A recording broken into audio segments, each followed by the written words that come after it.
Hello, welcome back to Blender Sushi LIVENODING. Today we're gonna try to look at the new node in Sverchok.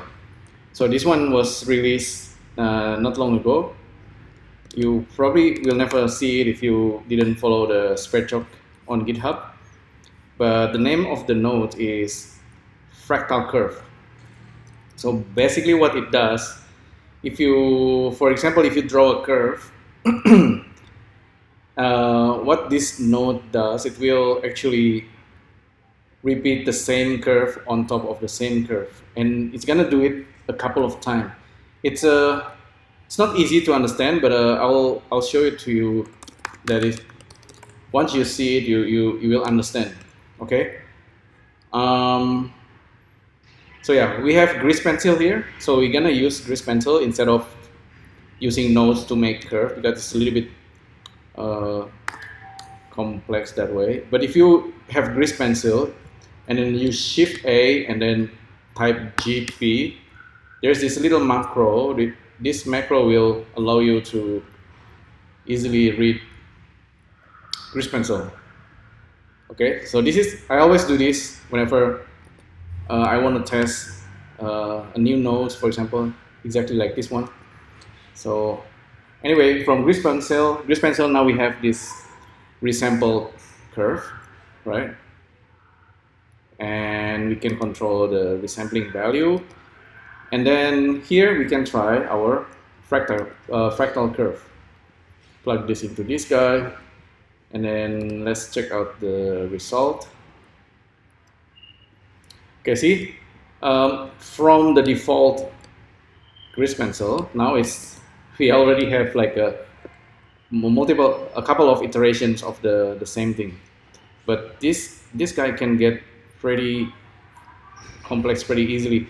That's because if you look at closer, if I zoom in, even at iteration number 2, it's already making the same shape of curve inside of that curve. So it's already a couple layer of fractal. Okay, disappear. Let's move out. We can control the minimum length, although that's probably still kind of a lot. So we need to probably go back to this guy, and then yeah, I think this is a little bit better. The blue lines, the original lines, but the dots is what the fractal curve is doing. In here we can use UV connection again, and we're gonna have a shape. Oh, actually, in this case we want edges, so let's give it a different color. So now the red one is the new one. This is a single iteration, so it's very clear what it's doing. Second iterations, if we reduce the minimum length, we can see it's already doing it again. You kind of need to resample again if you want to have more control, but you already have an interesting result. Let's try another shape. Just randomly draw curve, and then I hit arrow, and we have this result. It's almost instantly, which is pretty cool. If I hide the points, you can see the blue lines and then the red one.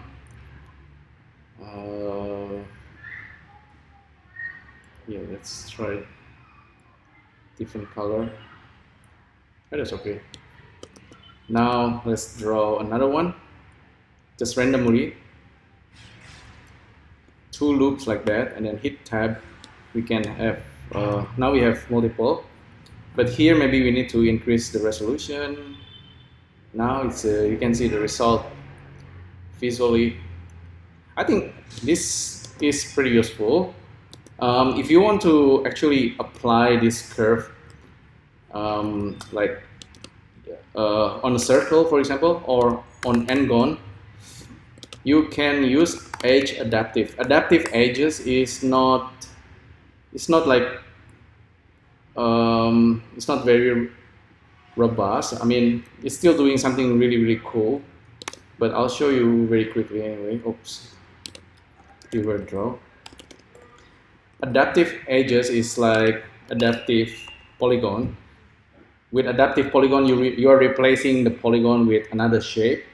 With adaptive edges, you're replacing every edges with the shape you created.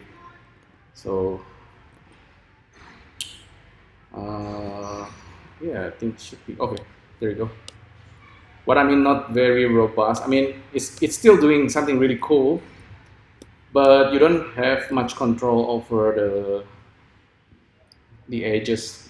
I mean the orientation or directions. There's a trick to do that, but I'm not gonna do that.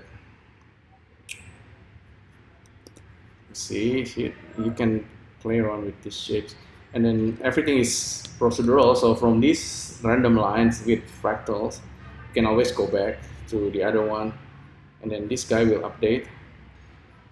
Yeah, I don't know what this is gonna be useful for, but other than like abstract looking result, but still this is really powerful.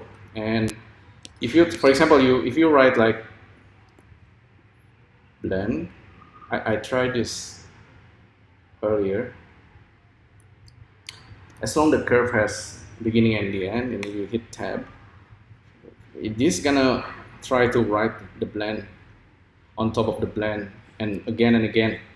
So this is probably a little bit complex, but you can see already it's already happening.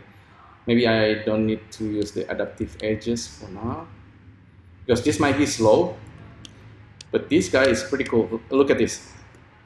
If I zoom closer, it's actually writing blend on every edges. And if you zoom in even closer, if I'm doing another iteration, it's gonna do that again.